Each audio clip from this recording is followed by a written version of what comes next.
In the news, Wale Edun submits minimum wage cost to President Tinubu, assured workers of good figure. Kogi state government to deploy AI cameras to combat insecurity.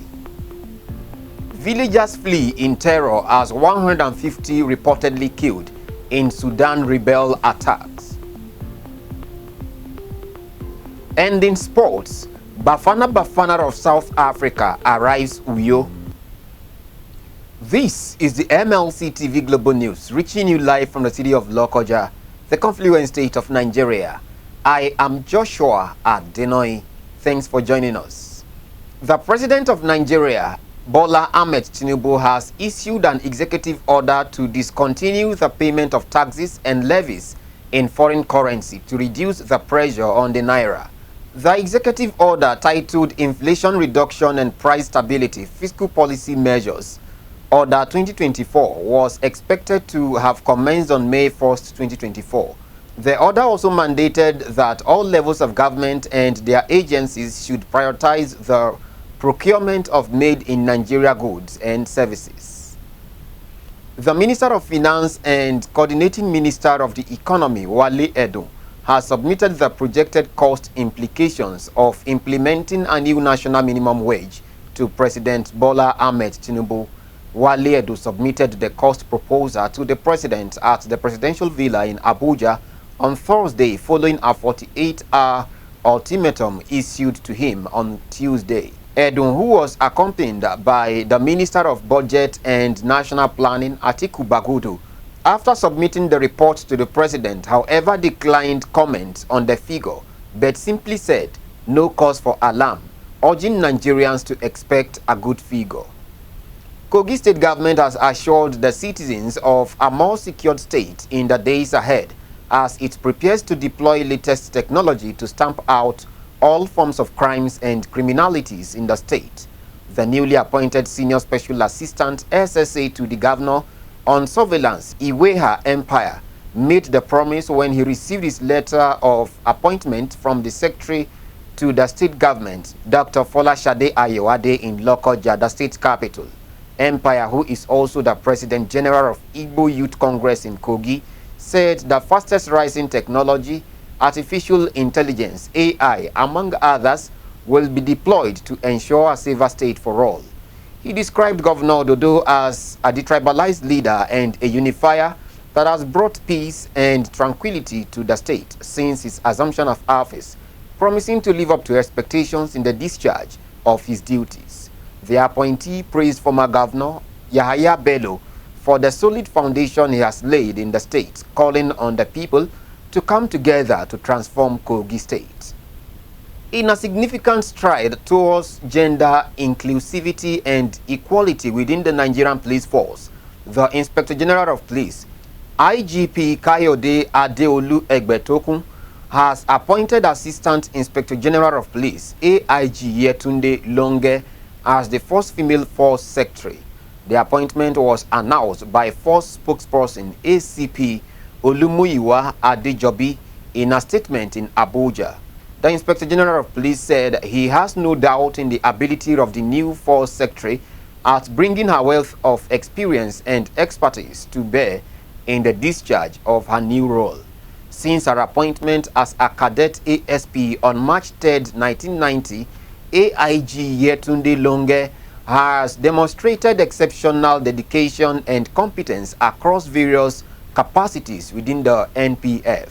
Her professional journey is marked by notable achievements, including a bachelor's degree in forensic toxicology, which has significantly contributed to her proficiency in crime management and investigation.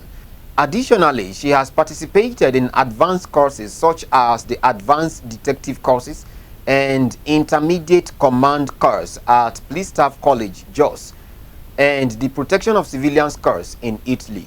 Throughout her distinguished career, AIG Yetunde has held several key positions, including Administrative Officer, Crime Officer, Commandant in Lagos, Assistant Commissioner of Police in charge of corporate investment at the NPF Cooperative, Area Commander in Lagos, Deputy Commissioner of Police at the State Criminal Investigation Department (SCID) in both Bauchi and Lagos States, and DCP admin at Zone 2, Lagos. Prior to her current appointment, she served as the Commissioner of Police for the Port Authority Police, Eastern Command, Port Harcourt, and later Assistant Inspector General of Police in the Department of Training and Development, Force Headquarters, Abuja. Congratulations.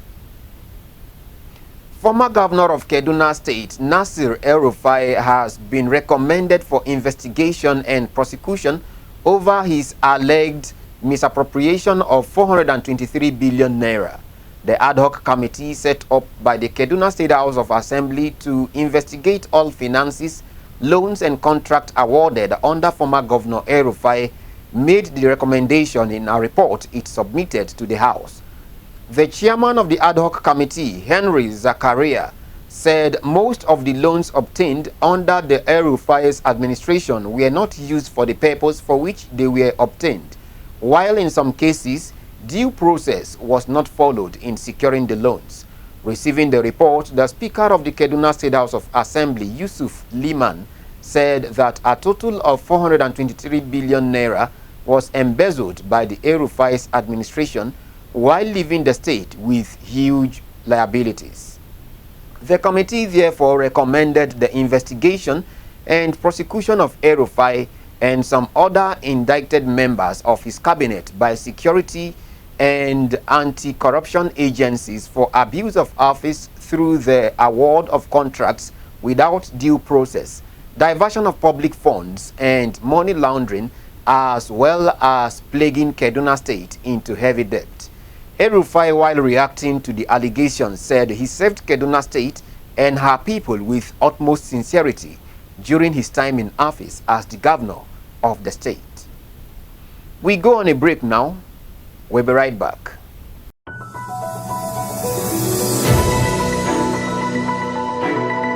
Malachi TV Online is here. For your timely and reliable news that reaches you fast with the breaking news, choose MLC TV. Get human interest stories right here on MLC TV. With entertainment, sports, business, culture, tourism, and fashion news stories all featured on MLC TV. Not forgetting political and current affairs news, state and federal government and people's matters will be discussed regularly on MLC TV. MLC TV, your one-stop online destination for unbiased, accurate news, entrepreneur ideas, and youth matters to the rest of the world. MLC TV, reaching everywhere, informing everyone.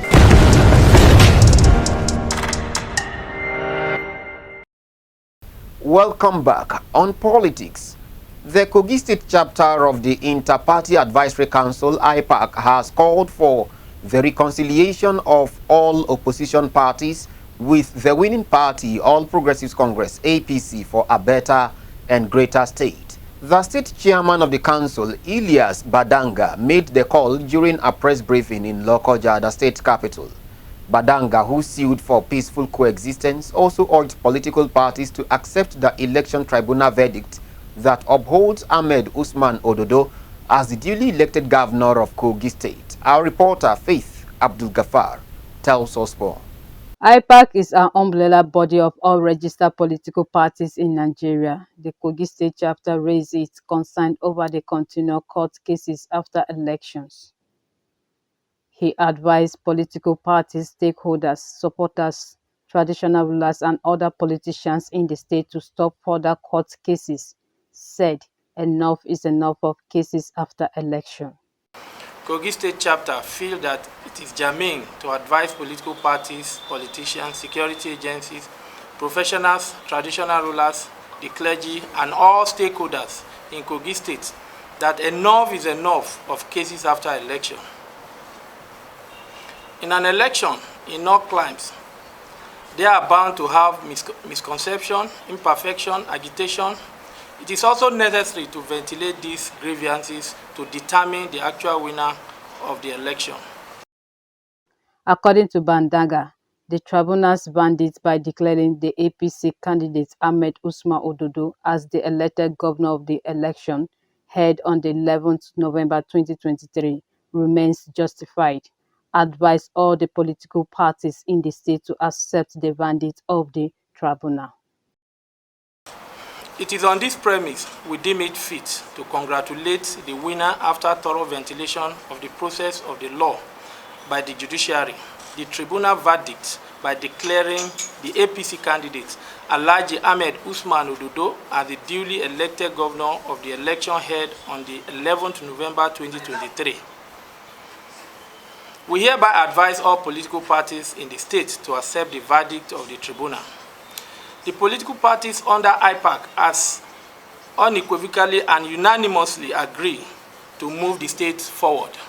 He said the Kogi State chapter of IPAC advised all political parties for the first time to show resilience, sacrifice, and patriotism, not to drag the state further into more court cases, because of the entire KOGItes that are yearning to have a prosperous state.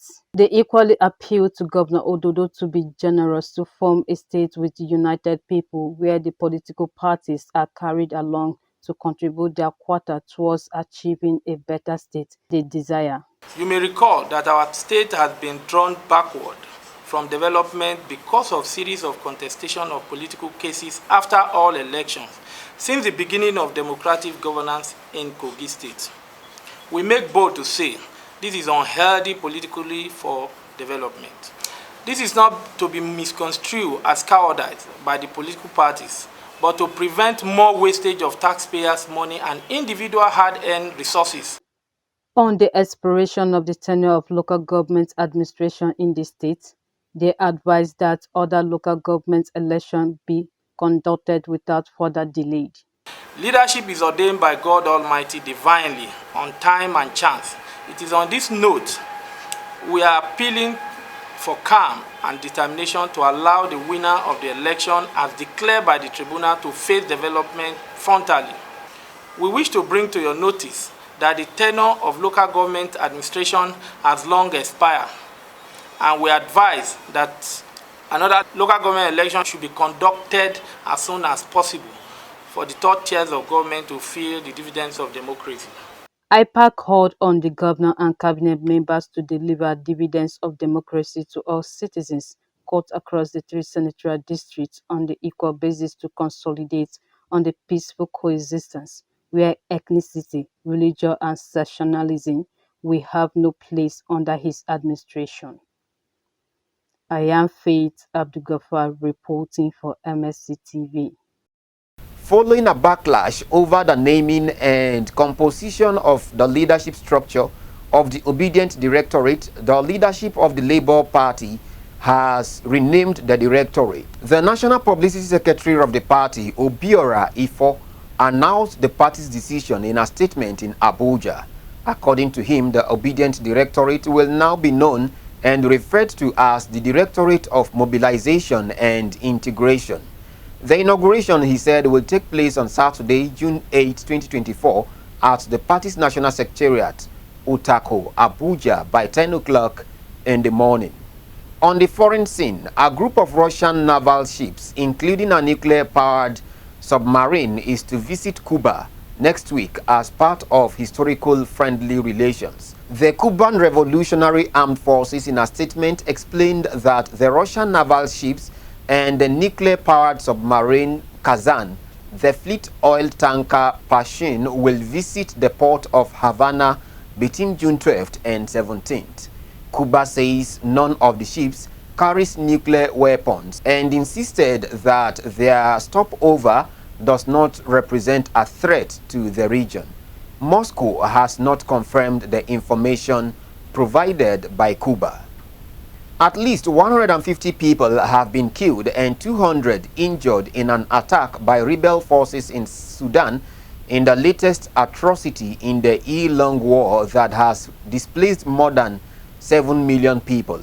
Eyewitnesses told newsmen how fighters from Sudan's Paramilitary Rapid Support Forces, RSF, descended on Wad al-Noor village in the central Al Jazeera state on Wednesday, They described scenes of terror and carnage as over 40 armed vehicles stormed the village, unleashing heavy weaponry on its inhabitants, killing and wounding mostly civilians, including children and women.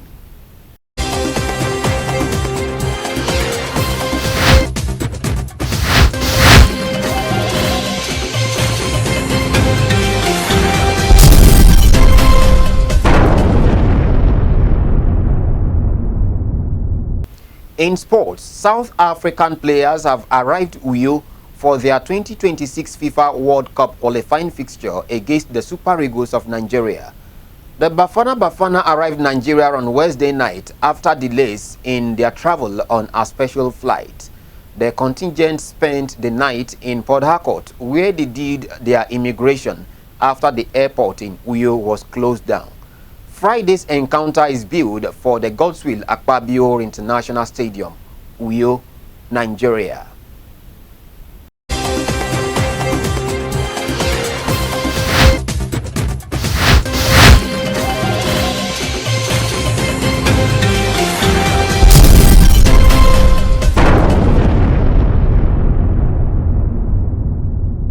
On a sad note, the President, National Council of Women Societies, NCWS, Lami Adamulao, is dead. Lami passed on in the early hours of Wednesday, June 5, 2024, after a brief illness, and was buried same day in Taraba State, according to Islamic customs. The late Lami Lao, according to NCWS, was known for her involvement in various empowerment programs that significantly impacted the lives of numerous underprivileged women nationwide. The council praised the deceased for her unwavering dedication and valuable contributions to the society while she was alive. May her soul rest in peace. That is the size of our news package for today. Do support us by subscribing to our YouTube channel, Malachite TV. Like and follow our Facebook page, MLC TV, MLC TV 2, MLC TV Yoruba, and Ebiravabe MLC TV. Instagram, MLC TV 2021, X handle, Malachite TV, and TikTok, Malachite_TV. For your event coverage, appearance on any of our programs, contributions, comment, advert placement, or sponsorship, please call or send SMS to any of our numbers displayed on your screen. Join Malachite TV online on weekends to watch our various programs. Every Saturday, Health Med Info by 5 p.m. 7 p.m. Political Arena. Sunday 6 p.m. Women's World. 7 p.m. Kakanchebira. Monday 9 a.m. The Opinion. And 9 p.m. Senior Citizen Alcohol. It's Malachite TV, reaching everywhere, informing everyone. Please continue to be a brother's keeper to build a happier and better society together. I am Joshua at Dinoy. Thanks for watching.